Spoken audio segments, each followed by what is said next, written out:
So this is an absolute pleasure to get you on for two reasons.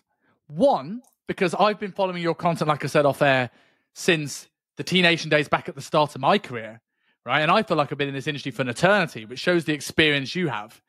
And also, I named this guy after you in the background. Yeah? People can't see this.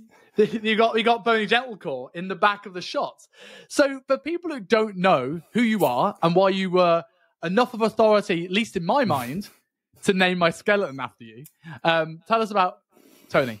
Well, I have to say, first of all, any podcast that starts with saying it's a pleasure to have you on is great. Not that I've been on many where they say, hey, it's shit to have you on my podcast.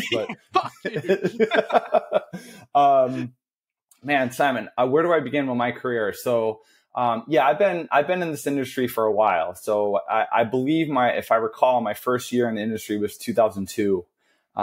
So I'm working with some clients who weren't born until 2002 at the moment. It was some of the young kids I work with. And, like I said off air, I started in the industry as your normal commercial gym personal trainer. I did that for 5 years. And, maybe we'll go into this a little bit later, but I encourage every incoming fitness professional to do that. I think it's important to work in a commercial gym setting for a year or two or three, just so you have some expertise working with different backgrounds, different personalities, different injury histories. I learned a lot about myself as a coach, working as a commercial gym trainer for 5 years. From that, I parlayed into a business partnership with Eric Cressy and Pete Dupuis, and I was one of the co-founders of Cressy Sports Performance, where I was there for 8 years. So from 2007 to 2015, I was basically a strength coach there. Like, I worked with a lot of high profile athletes, particularly in baseball, and also used that time to build my own brand underneath the umbrella of Cressy Sports Performance. And that's where I gained a little traction writing for publications like T-Nation, Men's Health, various other publications, and certainly my own personal blog. That was at a time when blogs were a little bit more of a thing back in 2008, 2009, 2010. Yeah. They're not as relevant now. I mean, they still exist, but really the name of the game now is social media. And then in 2015, I left there, Cressy Sports Performance, and just started my own small training studio here in Boston. And I've been working out of there for the past 8 years, just making regular people into deadlifting Terminators. So, it was quite the shift though, because when I was at Cressy Sports Performance, I worked with predominantly athletes. So from high school all the way up to the professional ranks, where maybe 90% of the clients there were athletes of all various sports, but mainly a lot of baseball players. And now I work with predominantly general population and maybe 10% athletes. I have a smattering of high school, college athletes that I work with, of course, but now I work predominantly with just your regular, normal Phil from accounting who would like to feel a little bit better and get a little bit more swole and a little bit stronger. And I love it. Like, it's a demographic that I've always enjoyed working with. And, I'll be doing it for a few more years to come. What's the biggest difference you found making that shift? Because I've the amount of courses that I've done where people do like Gen Pop courses because they realize that coaches train predominantly Gen Pop. But you can tell through everything in the course that they work with athletes. It's like, well, they're Gen Pop, so they're only going to squat once a week. And I'm like, yeah, but my client can't sit on the toilet without hurting themselves. So like, what was the shift like from working with primarily athletes to primarily gym? The shift, I think, comes with experience in the field. Like, I think, if you look at a program that I write for an athlete, so I like I said, I currently do work with a handful. I work with a couple of baseball players. I work with a couple of soccer players. I work with a skier. And then you look at a program that I write for someone who's not an athlete. I have to say they're more similar than they are different. Like, I'm a fan of working movement patterns, not necessarily certain exercises or certainly not specific muscles. I mean, certainly I will peel back the onion a little bit depending on someone's injury history. But, I think the big difference between programming for an athlete who is currently competitive and programming for someone who hasn't been competitive in a number of years is really the intensity of the exercises. So certainly they're not going to be training at heaviest loads, and the speed at which those exercises are performed. And I'm also a big fan of this concept of the trainable menu. And I always like to give credit. That's the term that I got from a coach named Chris Chase, who's an American coach over here. And he was on a podcast with Mike Robinson a number of years ago talking about this concept of the trainable menu. And what I mean by the trainable menu is, I work with a lot of people who their neck is sore, their shoulders bothering them, their knees get cranky. Being in Boston, I work with a lot of people who are very much into the endurance side of things and are training for the Boston Marathon or a 10K or a 5K. Their ankles get messed up, their knees get sore, they get shin splints.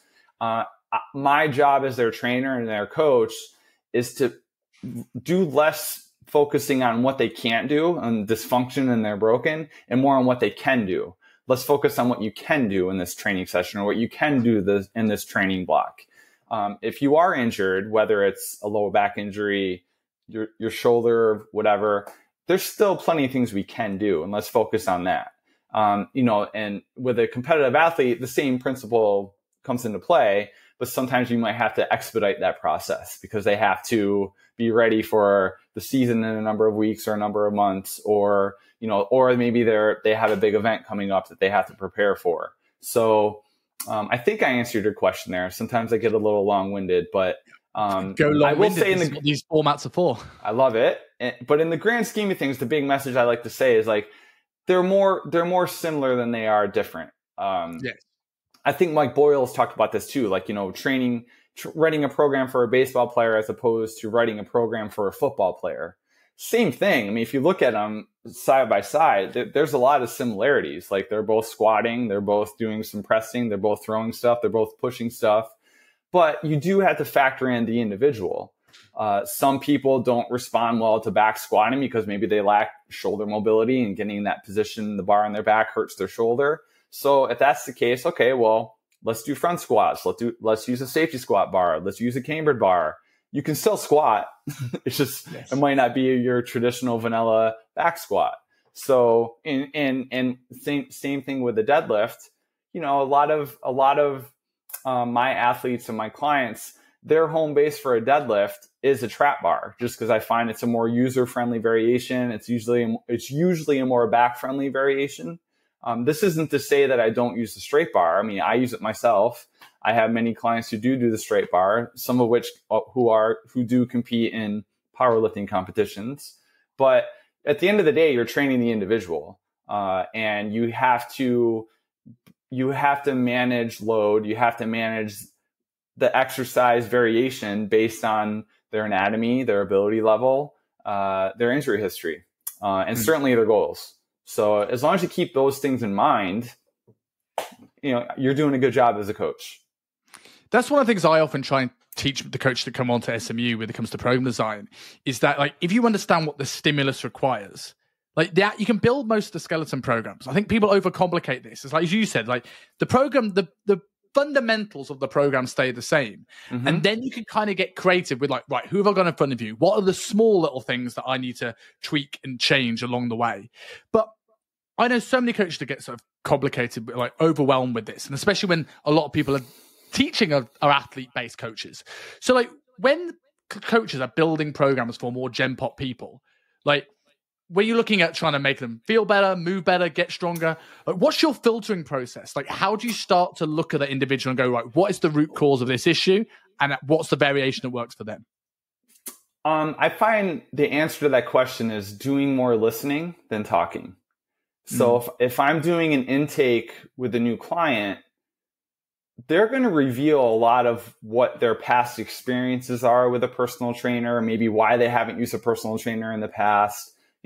Certainly we're going to get into a conversation on any past or current injuries. Certainly we're going to get into their goals. Why? I mean, some people come in saying, I don't like to squat, I don't like to deadlift.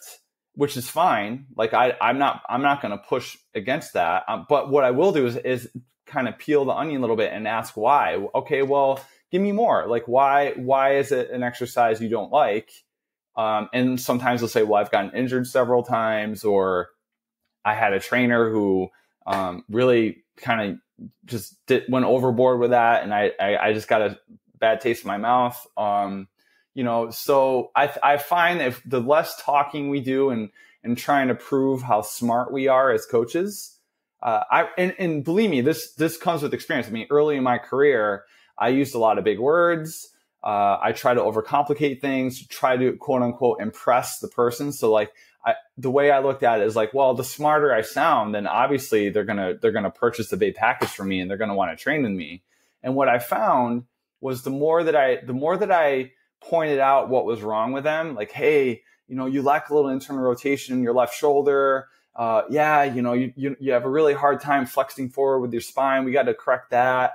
Your left eye is lower than your right eye. That's really weird. Like instead of focusing on what's wrong with them, I soon learned that I need to show them more success right away. Show them that they can do stuff. I remember an example of a client who came in, who was really, really scared of squatting. She went to various coaches and went to various facilities where they would just say, okay, just go in the corner and do that exercise while everyone else is doing this squat variation that we're doing. And certainly the variations that were shown to her hurt. Like they just did not feel great on her back. So I was like, well, let's play around with that a little bit. So I dug a little bit deeper and then I was like, well, let's show you stuff that you can do. So what did I do? I set up a box. I set up a TRX. I had her hold the TRX with her hands as a balance point. I had her hinge down to the box using her knees and her hips. And I say, squat down to the box. Now let go of the TRX, find your balance point, stand up. You just squatted.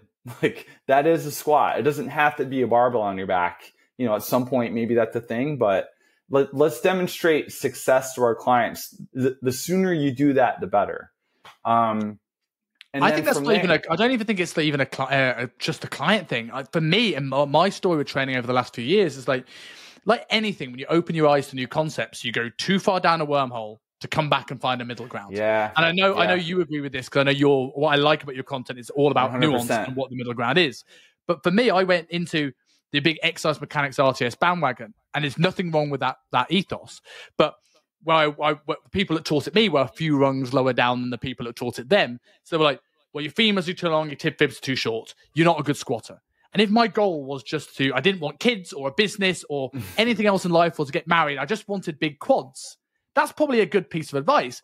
But my squat got worse.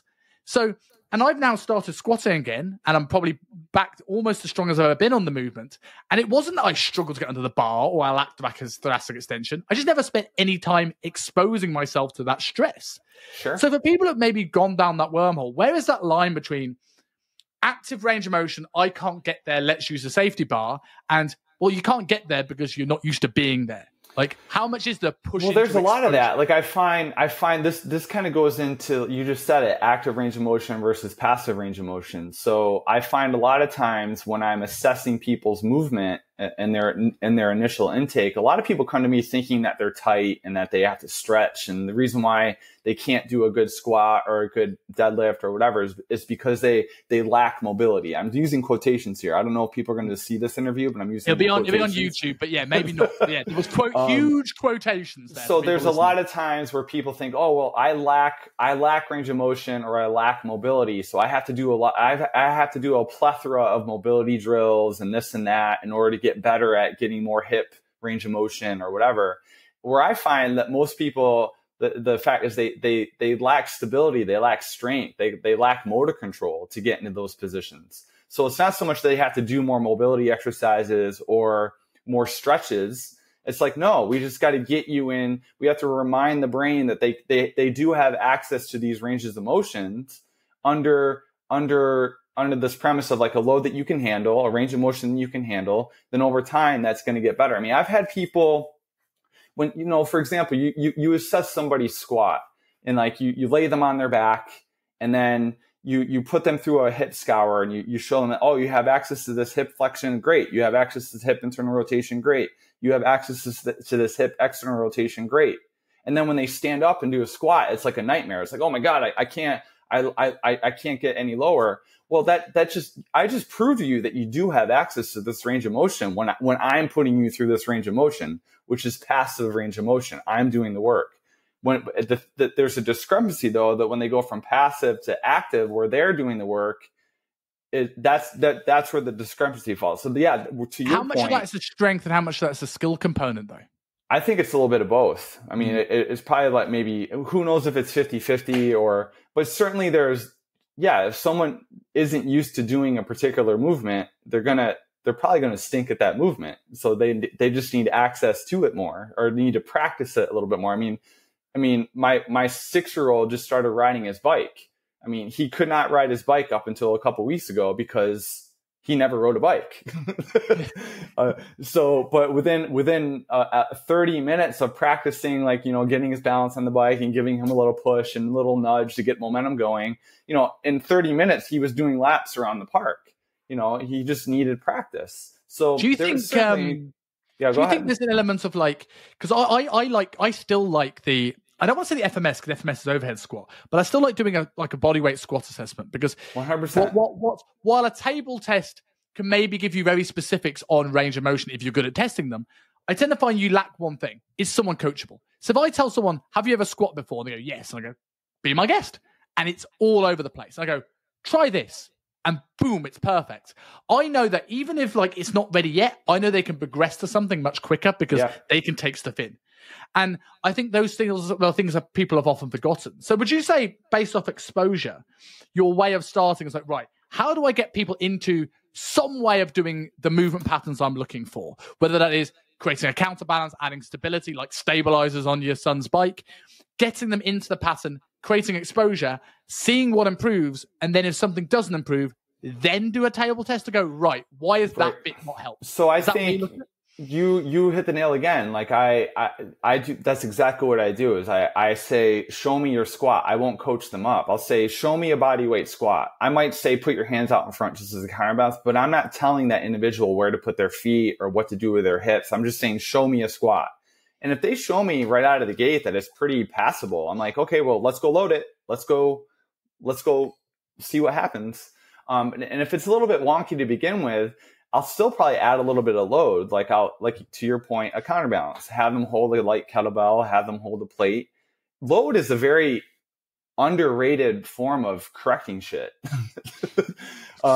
So, that's why I don't agree with this, with certain certifications and certain bodies in our industry saying, well, if someone can't do a body weight squat 15 times with perfect technique, then we're not going to load it until they can accomplish that. Well, in that case, we're going to be waiting a long time before we load somebody.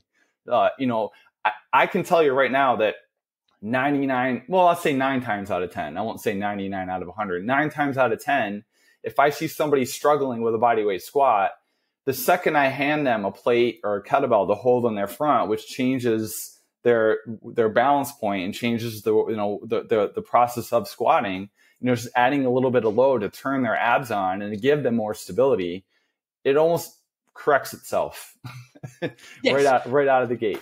And I don't need to go down as well. What's the goal of the exercise as well? Like, most people didn't come to you to have a perfect squat. They came to you to look better naked. So if loading it in a hack squat is the way of getting them the hypertrophy goal, let's do that and then see if we can work on the squat for later when that becomes maybe more of a 100%. I'm a big fan of adding support. I ruptured my Achilles 3 years ago during the pandemic. And I obviously didn't have access to one of my legs, but so I ruptured my right Achilles. My left leg was fine. I could still train my glutes, my hamstrings, etc. But in terms of any squatting pattern, that was pretty much out of the question. I did do Hatfield squats though, which anyone who doesn't know what a Hatfield squat is, you use a safety squat bar, which is a kind of a barbell with a pad that can balance on your shoulders without you having to actually hold on to the bar. And I put my hands on a support in front of me, and I could do a single leg squat with a barbell just by holding on to a support. So I'm a fan of giving people a little bit of support and like, hey, if balance is a limiting factor, well, let's just not make it a limiting factor, give you a little bit of support, and then let's train it. And then, yeah, maybe eventually we'll get to the point where you're training without a support. But again, I want to find your trainable menu and what's going to give you a training effect for that session moving forward. So you had a phrase that came up recently, which I think really fits in nicely here. So break down the phrase, easy training is hard training. No, easy training is good training. Yeah, okay. Sorry, I got it wrong. I apologize. So yeah, easy training is good training, Simon. So easy training is good training. So that is a term that I got from Dan John, and most people listening to this should know who he is. If they don't, then seek him out. He's a very smart coach who's been around for a long time. If there was a pantheon of coaches to follow, he'd be one of them. Easy training is good training is a mantra that I use with a lot of my clients, saying, listen, if you leave a session with me, like the goal for me is for you to leave a session feeling like you could do more, that you have more in the tank. That's good, because to me, that means like you're probably going to recover from that session fairly well. And whether it's tomorrow or the day after, it means you're going to come back and be able to do the exact same thing and get after it even more and develop this consistency with training. Like I'm really not a fan of people routinely training to the point where they collapse and like are in a pool of sweat and they can't walk down a set of stairs. I mean, there's a time and place for that, and every now and then it certainly happens. This is not to say that when I say easy training is good training, this is not to say that there's no effort involved and that there's no straining involved and that there's no grunting involved. Like people are working hard, but it's just not to the point where it's absolute failure every single set of every single rep of every single set. I don't feel there's a lot of value in doing that routinely. But when people get to the point where they're because to me, at the end of the day, it's about consistency. And that pretty much trumps everything. And I'm a big fan of sub-maximal training. So as much as I am a strength guy, I love getting people strong. You know, most of my clients, they're squatting, they're deadlifting, they're bench pressing, they're doing powerlifting / bodybuilding type of stuff.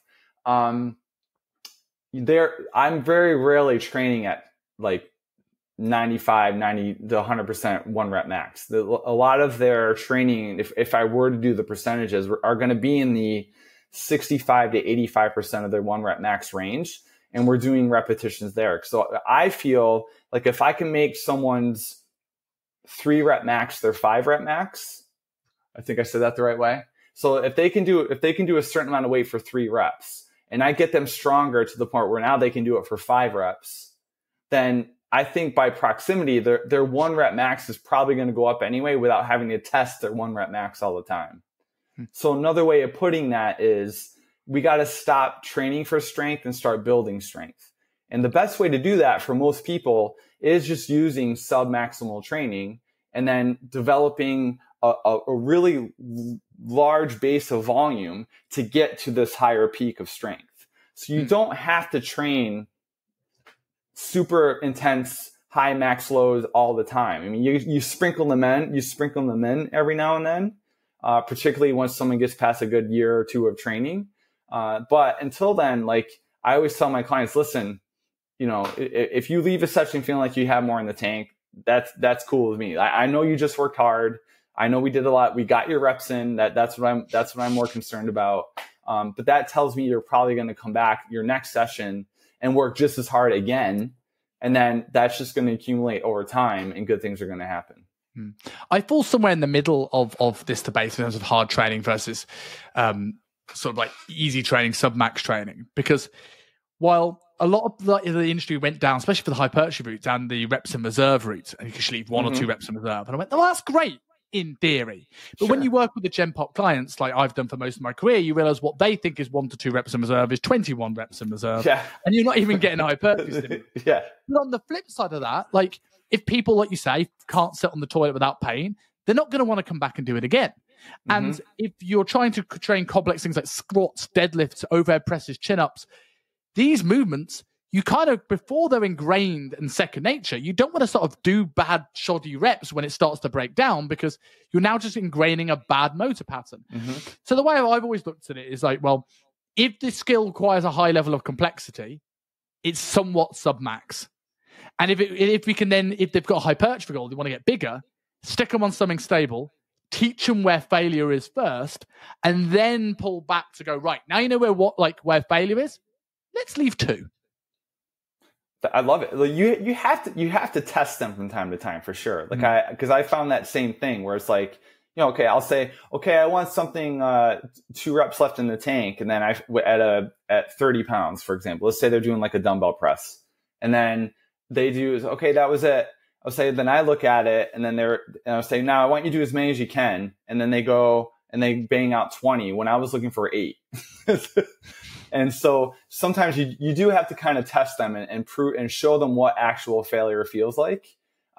So I think, again, hitting the nail on the head, like there's a bit of nuance there. Like you have to, you can't just, that's why out of the gate with someone who I'm starting with, I'm not using reps in reserve. I'm not using RPE, for example, rated perceived exertion. I'm really trying to teach patterns and teach them how to move well.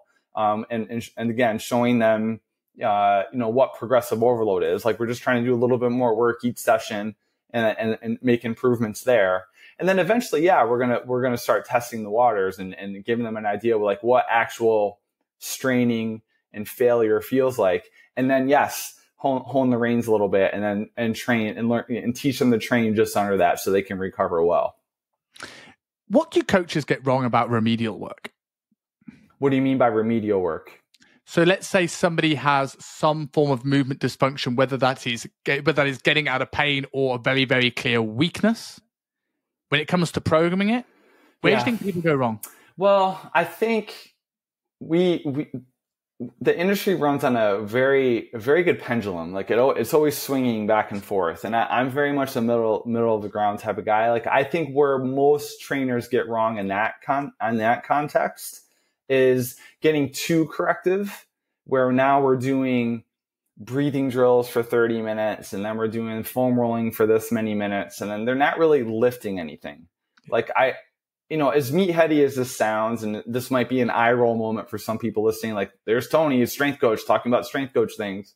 You have to lift shit to fix shit.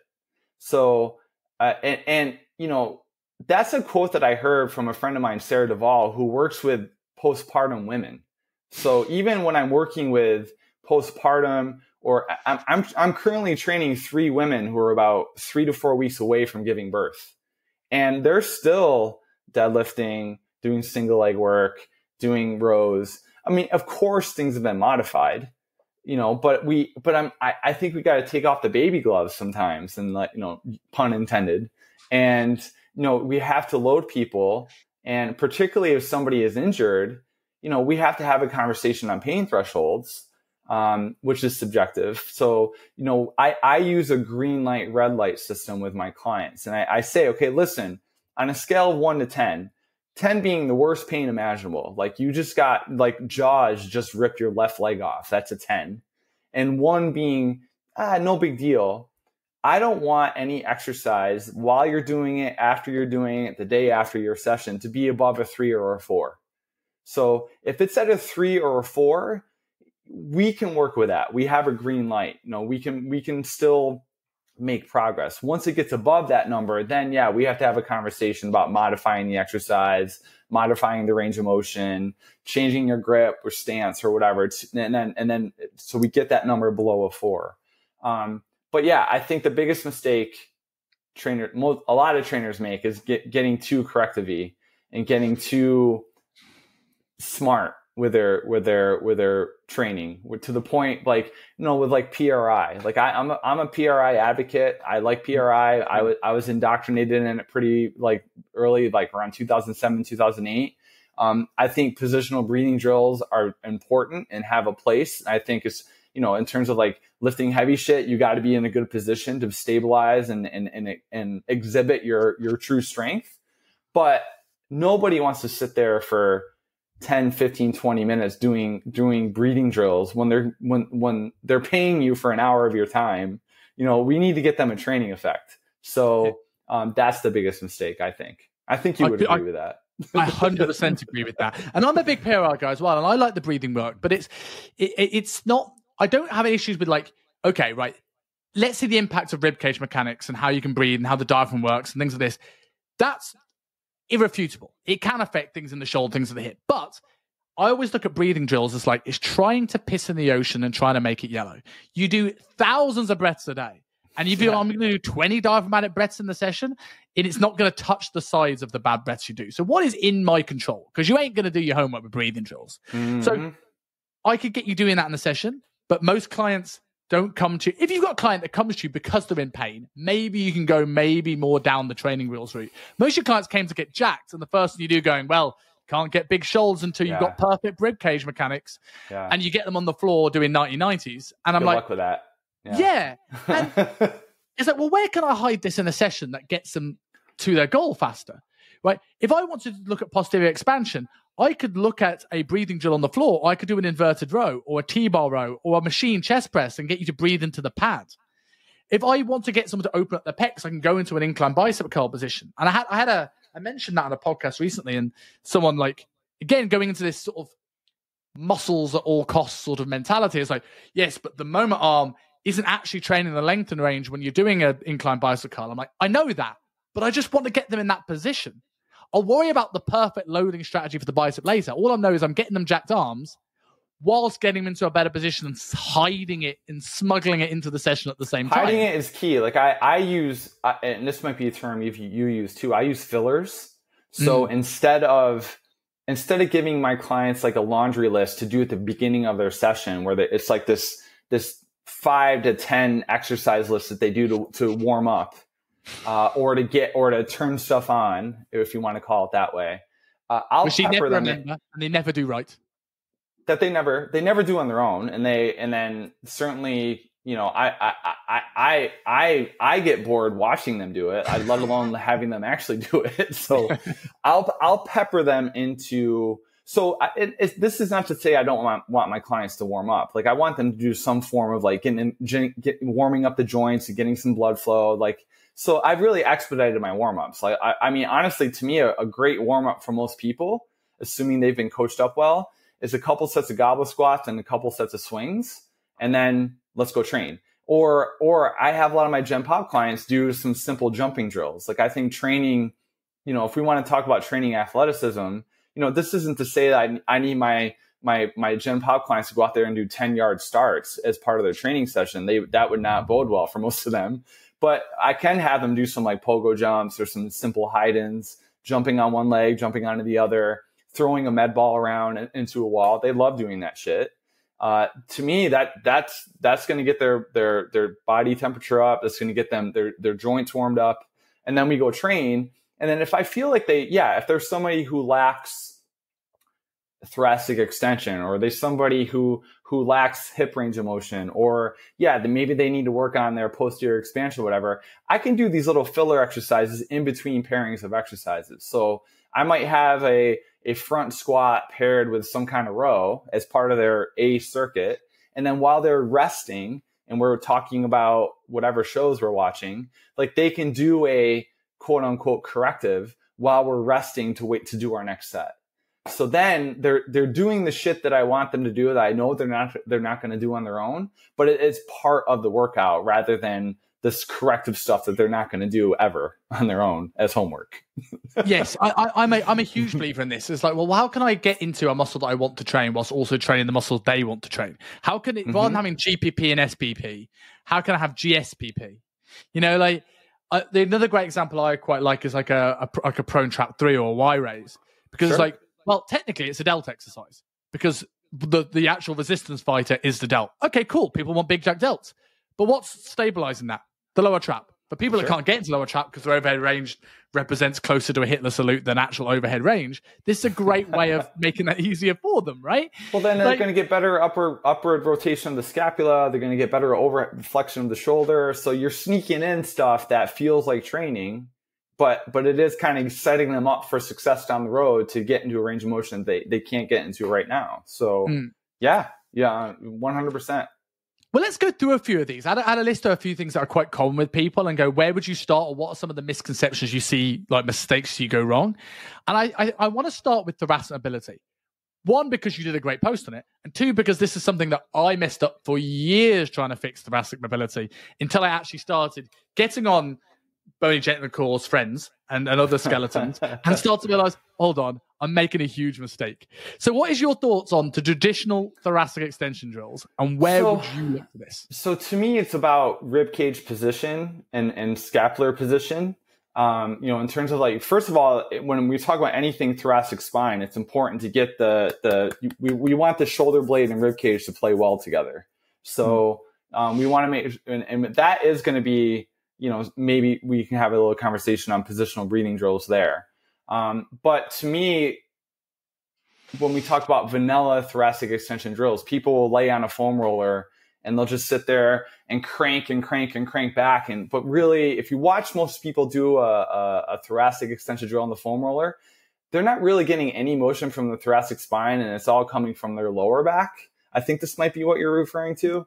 100%, so a lot of times it's going to be about, okay, let's make sure we keep the ribs down on here. So, a light brace in their abs. And really, when we think about, when we're talking about that drill, there's, I don't know, you probably know better than I do, like the actual degrees of motion we're looking for, but it's not a lot of range of motion in that mid back area.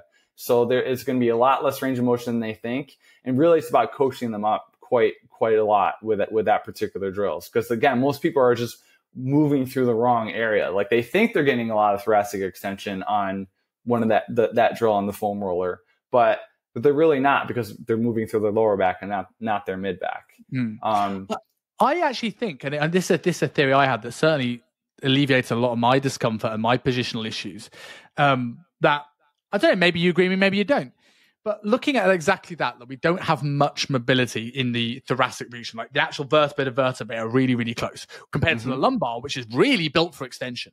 The thoracic, certainly the way I look at it, is much more built for rotation than it is for extension. Sure. And the way I look at, when you're looking at positional stuff, let's go into the PRI stuff and how structure dictates function.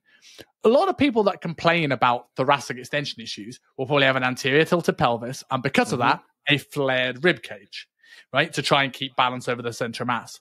So I stopped and I thought, hold on, if I've got this flared rib cage position, I'm not lacking thoracic extension.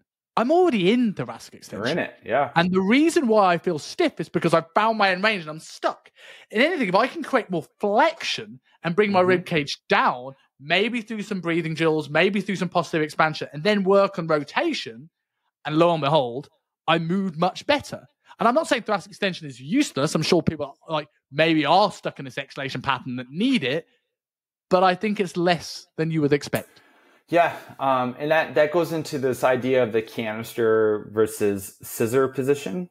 Yes. What you talked about with that massive rib flare and your massive, anterior pelvic tilt, that's what we call, and when we want to sound smart, we call that the scissor position. And really in the canister position, in simple terms, just means we want the rib cage stacked on top of the pelvis. So I like to tell people, my clients, that your pelvis is one big massive ring, and then your ribs are a series of rings, and I want them to be stacked on top of one another. And yeah, addressing excessive anterior pelvic tilt is a thing.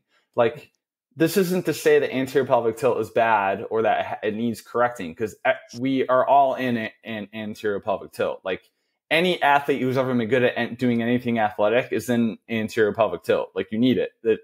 That's how we run fast, jump high, do explosive things. Look at Usain Bolt for a prime example. 100%. So, but when it's excessive, yeah, like you said, like people think they need more thoracic extension. They're already in it. And what they really need is more, flexion. So one thing I do is to prove that point is I say, show me your hip flexor stretch. Cause they're always good. They're inevitably going to talk or complain about tight hip flexors or their hips being tight. And I'll be like, is it, and then I'll show, hey, show me your stretch. And then they show it to me. And again, one of those scenarios, they're in a very poor position. So they're really, what they're stretching is their lower back. Again, they don't need to be doing that. And then they're just like jamming the front of their hip socket and forward. And then just kind of like feeding this vicious cycle of being in a poor position with the stretch to begin with, and then feeling like they're tight all the time. And then they do more stretching, do more hip mobility drills. They never get better. So, let's put them in a better position first. So let's help them find that canister position where we nudge them into, we use posterior pelvic tilt we use more posterior pelvic tilt to get them into a neutral position, which is still in anterior pelvic tilt. So this isn't to say we're putting them into like full blown posterior pelvic tilt, but we're taking an excessively anterior tilted pelvis, telling them to, squeeze their glute, whatever you want, however you want to cue it up, to kind of nudge that posterior tilt into a more neutral position. So now the pelvis is underneath the rib cage, and then lo and behold, they're like, oh my God, I actually feel my thigh muscle now, and like I feel it actually stretching. Yeah, because you're in a better position.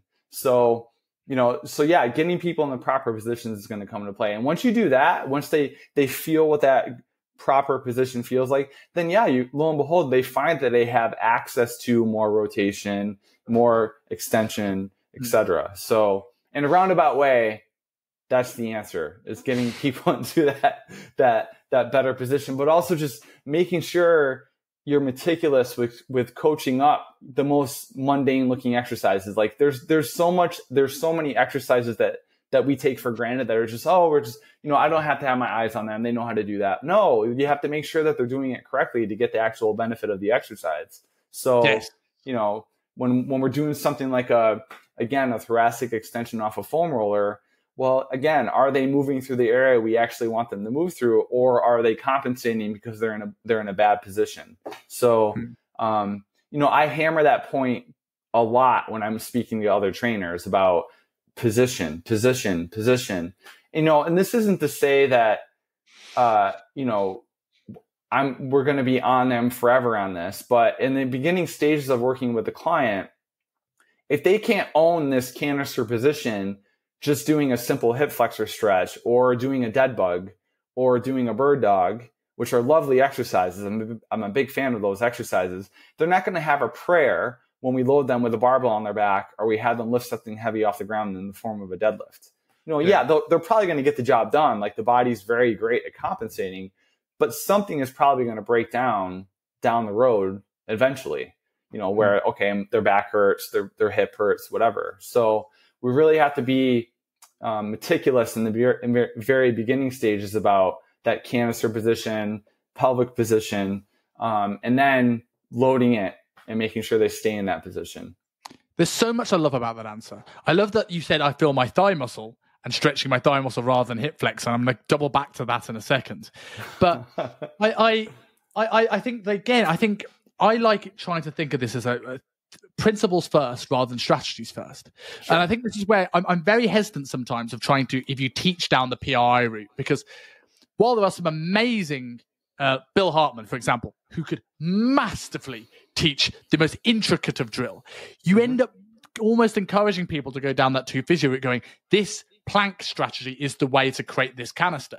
Whereas what I look at is like, right, if you understand the muscles that might be influencing this excessive pelvic tilt, what may be weak, what may you need to open up. Now, we don't know, going into the RTS side of mechanics, whether that is structural, whether we can fix it. So if I spend loads of time doing this remedial drill, that could be a waste of a huge amount of time that was never going to be fixed in the first place. But if I know that, okay, I can maybe do some more glute max work, and maybe some hamstrings, maybe some lower abs and some oblique work, and maybe I'll go into hip flexors, and we'll talk about that in a second. Okay. And then I can get really intricate. Like you said on there, it's like the things we take for granted. You can do a lot with a very common exercise, like a prone leg curl, if you focus on pelvis position, abdominal bracing, counter forces, where you're pulling into the pads. And I think if you do that, you don't really need to get too remedial. You can just make better use of the stuff you're already doing to get the goal that you're already trying to get. I'm hammering that point all the time with clients in the very beginning. Is like getting that proper tension in the body to be turned on, meaning as braced, like canister position. Like I'm on them meticulously in the very beginning, like to the point where like when they set up to do a deadlift on the trap bar or the straight bar, I have them get into the set position and I have them hold it. And I say, ramp up, don't move, lots of tension. And I start poking them, make sure they're not tipping over, making sure their lats are on, they find their hamstring tension. It's people have a hard time when it comes to strength and hypertrophy, like how much position matters and how much stability and body tension matters. You can't just be a loose goose and just go through the motions and do the exercise. You have to be like engaged, and yes. That's super important. And once they get that point, in terms of like how they're breathing during their sets, and they're just going to get more out of the exercise, and they're going to get the results they want. So coming back onto the hips, is the hip flexor actually tight? And I deliberately said hip flexor because feel free to unpack that term. Is it actually tight? Rarely, no. I find for most people, it's generally weak. And how I break that down is I say, listen, common sense is going to tell us, if you sit all day, the hip flexors are in a shortened position, they're going to be quote unquote tight. But I was like, okay, that might be true. But how often do we train above 90 degrees of hip flexion?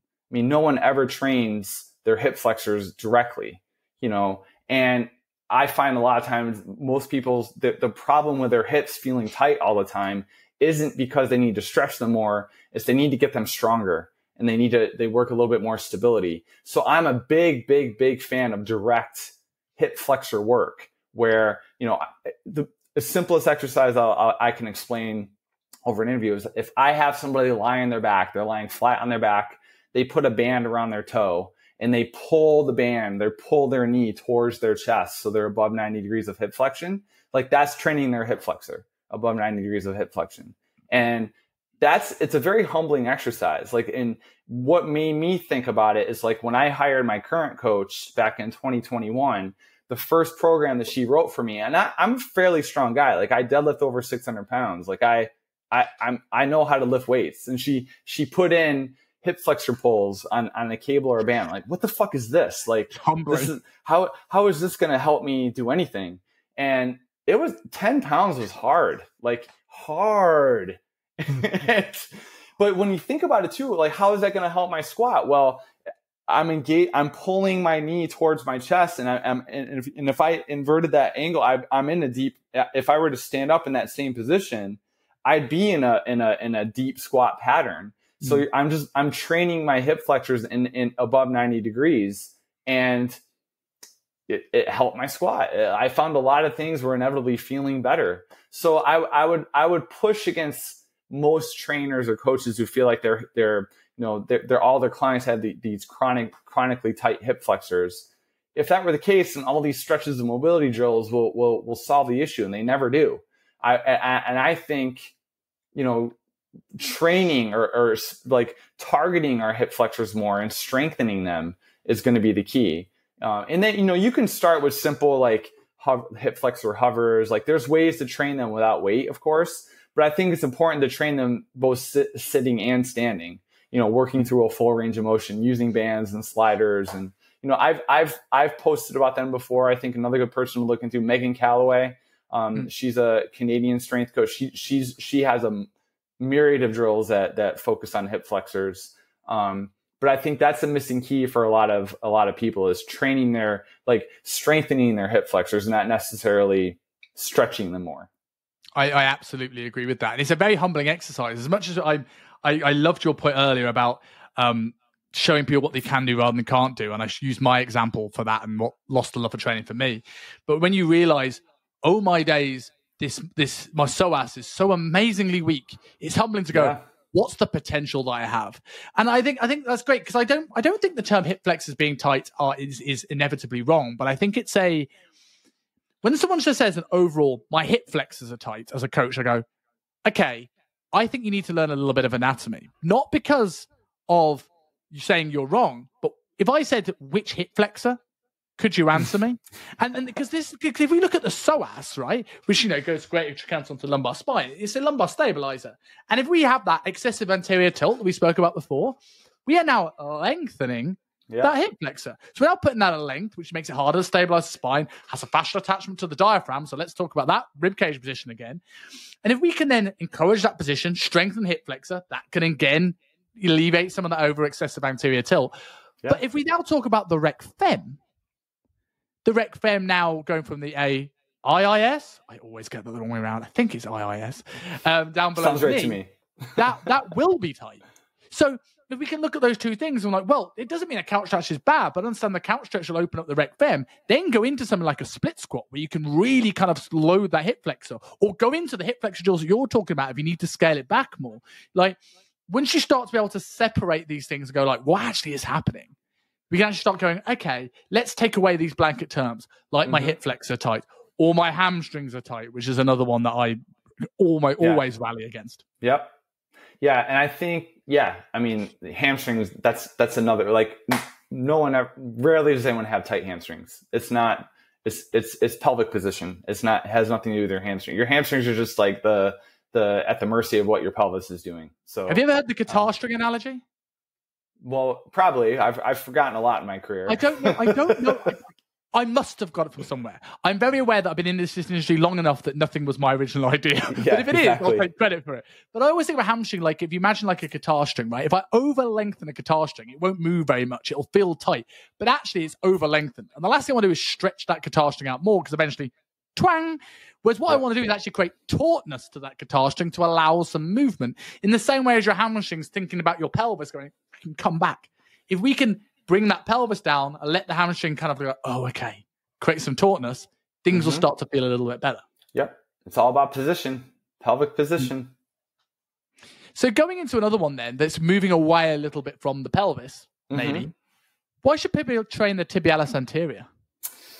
Well, that one, Jake, Jake Tura. He's a guy I follow on Twitter who he's an expert on tendon health, and he talks about like patellar pain and Achilles stuff.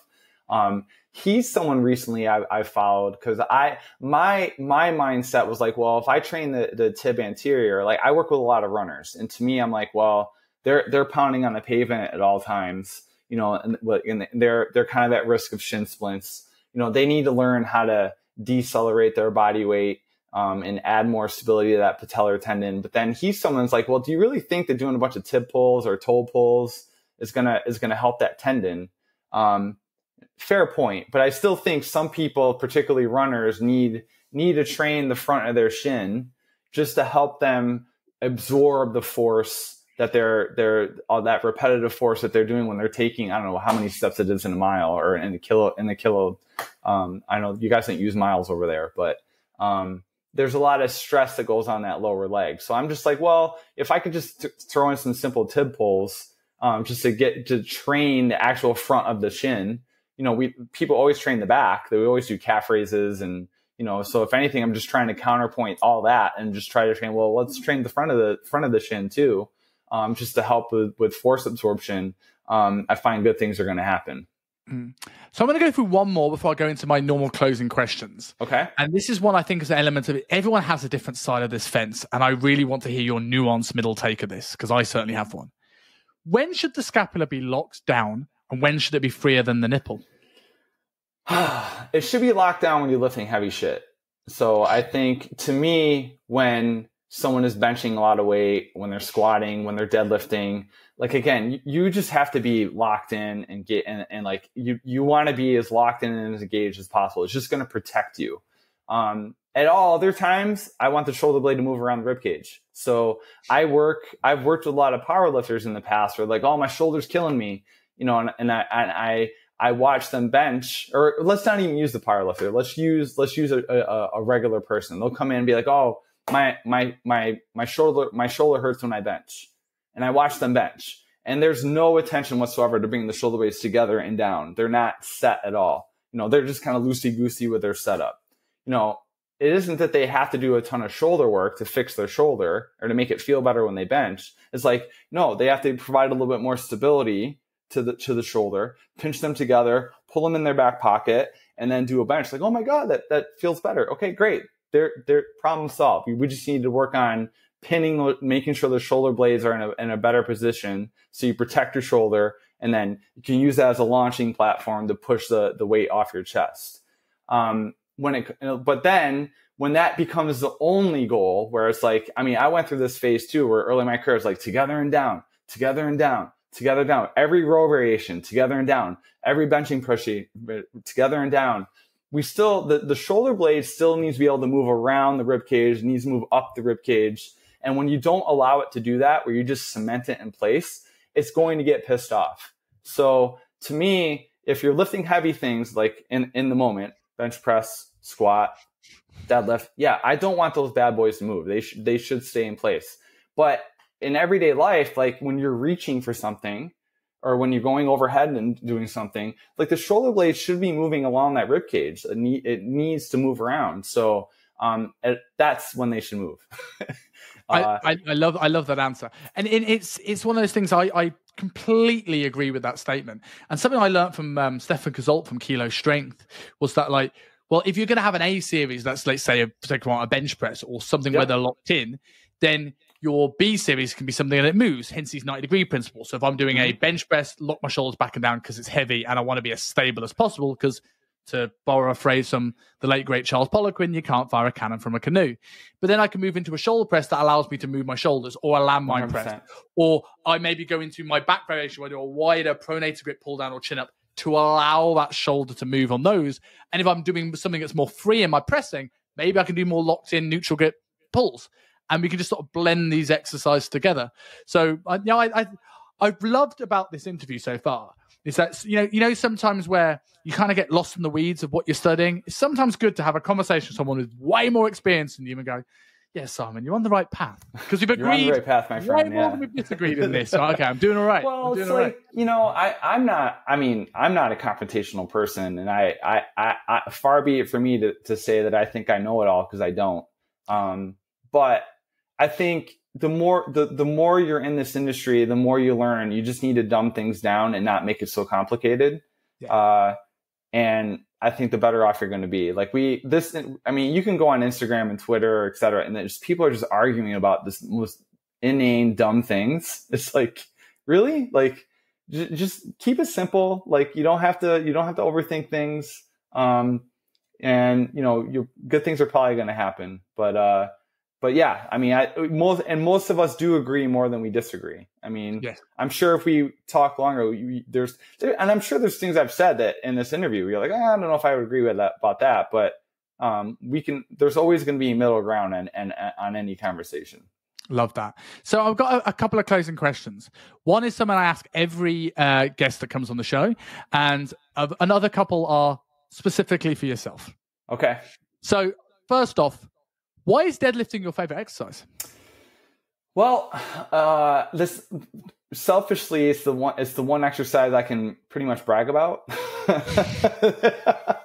But to me, I think I find that with the deadlift, there's what I like about it. This is going to sound very cliche, but it really is you versus the barbell on there. Like, you can't cheat a deadlift. Like, either the barbell is going to come off the ground, you're going to lock it out, or you're not. Like, you can cheat a bench press. You know, you can like overarch your back, and your butt can come off, and you get like an eccentric load to begin with. So you're getting a little stretch shortening cycle. Same thing with a squat. Like, people can cheat the squat. Like, they can cheat on depth, they can do whatever.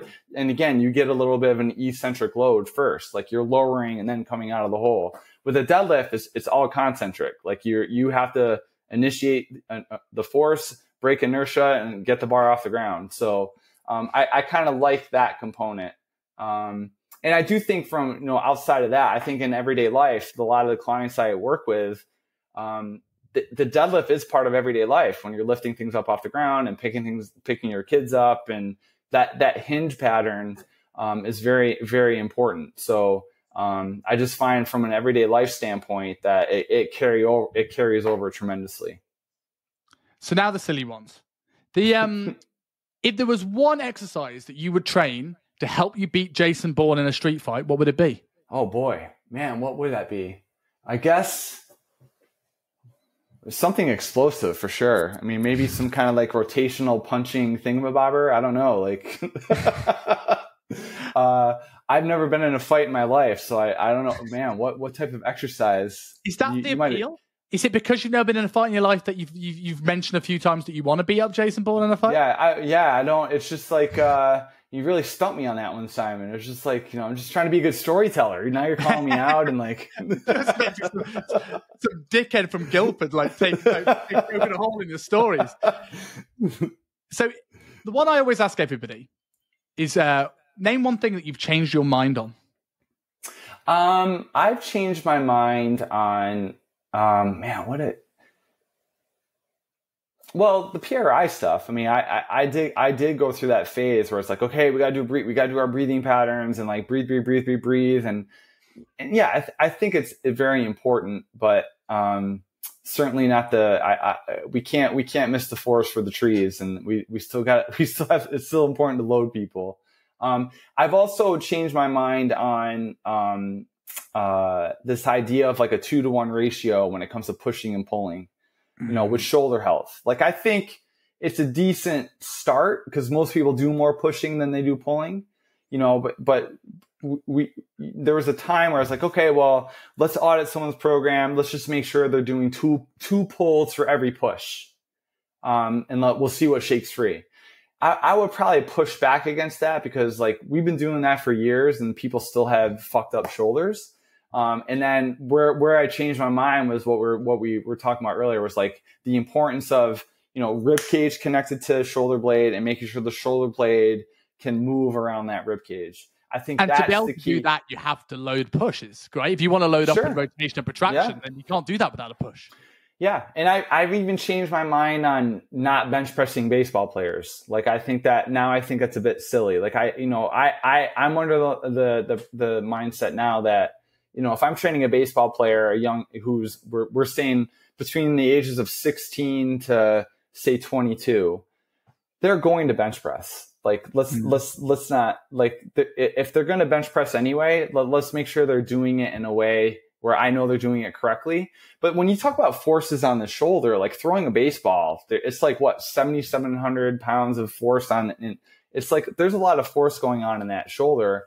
I think it's important to load it and make sure that they have enough strength to offset those rotational forces. And I don't really feel doing 3, 4, 5 sets of a bench press, even if it is a precarious position in terms of getting into more shoulder impingement, like with a barbell, is really going to make that big of a difference. So, and I suppose going into loading shoulder extension, if you're winding up a baseball, not that I know anything about baseball, is surely beneficial.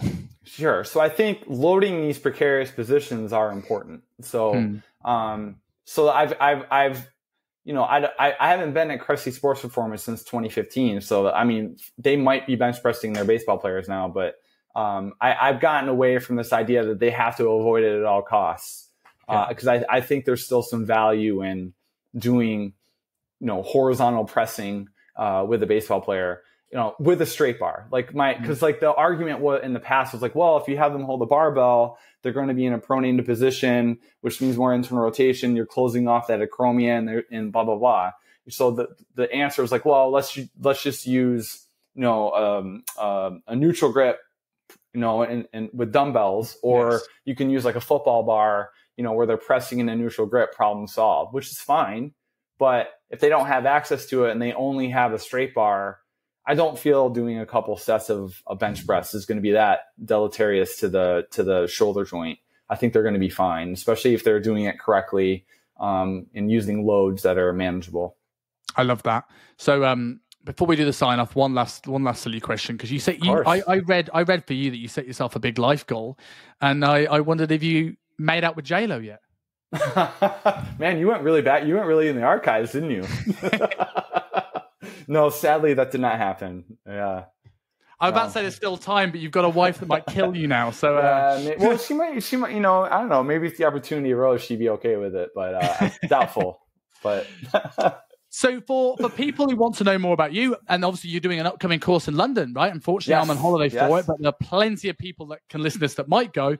where can people find you? Where can people sign up for the course? I'll put the link in the show notes. My home base is my website. So TonyGentilcore.com. That has all my blogs, Instagram, Twitter, pictures of my cat, etc. That's also where you could find more information on my upcoming courses. I'm going to be in Kosovo next weekend, which I'm excited about. And then the following weekend after that, I'll be with Luke Worthington doing our complete fitness professional workshop in London. So, we're looking forward to it. I think it'll be a great event, particularly if you're a coach, personal trainer.